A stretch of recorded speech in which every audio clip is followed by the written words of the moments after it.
Alili diyen Türkmen tayfasının vekilleri häzirki döwürde köpçüliklerin Kaky etrafının 15 we 100 baş owalarynda, Daşoguz velayatynyň Ilanly we Lenin etraflarynda, Çärje owlasynyň ýagny Lewap velayatynyň Däne, Farab, Bukhara velayatynyň Peşku etraflarynda, şeýle-de Owgastan döwletiniň Antugy we Mazar-Şerif velayatlarynda ýaşaýarlar.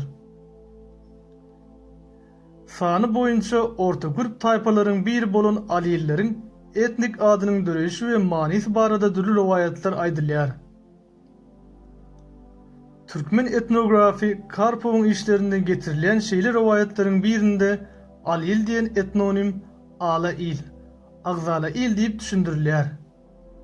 Bu adyň Ali-ili görnüşinden ugur alyp, onuň Ali'niň, ýagny Hezret Ali'niň ili diýip tesvirleýänler hem bar.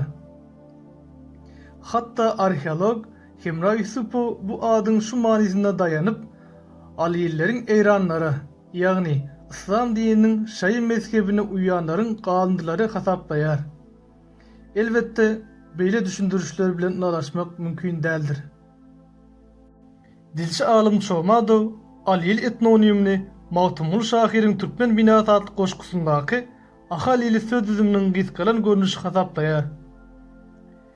Tekeler ahaly eýlemezindeniň Alilleriň ýazyrlar bilen goňşulykda, ahalyň edil jümmüşinde, ýagny häzirki Aşgabat we Göktepe etraflarynyň territoriýasynda ýaşandygyny, hatda Aşgabatdaky Gypçak owasyny hem Alilleriň Gypçak urugynyň adynyň daklandygyny nazara alsak, Çomadowyň pikiri hakykata laýyk görünýär.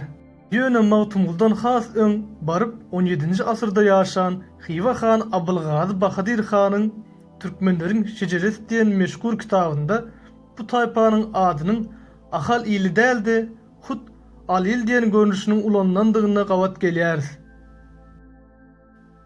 Abylgazy Alilleriň döreşi we onuň adynyň manysy barada anyk maglumatlary getirýär.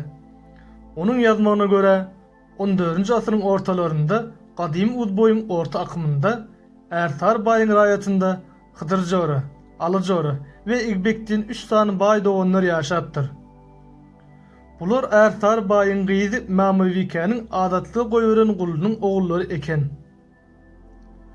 Abylgazy şu işinde garyp düşen özbekleriň, mongollaryň we türkmenleriň uly toparynyň Hydyrjoranyň we Alyjoranyň penasyna özüni atanlygyny, Hydyryň raýatyndaky ili Hydyr ili, Ali'niň ka bolsa Ali ili diýip ad berilendigini, Alilleriň şol döwürde orta uzboýuň iki kenarynda Aktam we Garry geçit aralykda ýaşandygyny ýazýar. Şu etrapda Alil şor adyny häzirçe saklap galan uly şorlugyň bolmagy hem Abylgazynyň aýdanlaryny tasdiklaýar.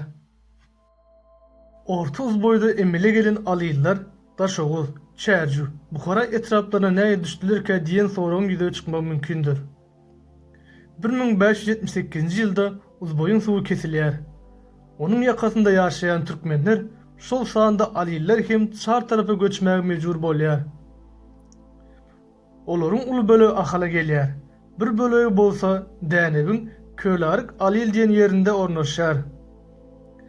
Ehtimal Bukhara emiri Dänewil Alilleriň bir toparyny Bukhara göçüren bolsa gerek. Aliller Daşoguda da zor bilen göçürilýär. Hiwa han Allahulynyň ahaly eden baswalyjykly ýörüşleri köplenç yerli ilaty boýuna ýedirmek üçin onu Hiwa sürmek bilen tamamlanypdyr. Allahuly han 1830-njy ýylyň may aýynda Kaky etraflaryny eden ýörüşinde Kakada ýaşaýan Alilleri Mawtumlary zor bilen sürüp äkitýär. Olary Gylşnýazbaý kanalynyň aýagyndan ýer berýär. Olaryň täze ýurtlaryna hem Alili oy we Mawtum oy diýip ad berýärler.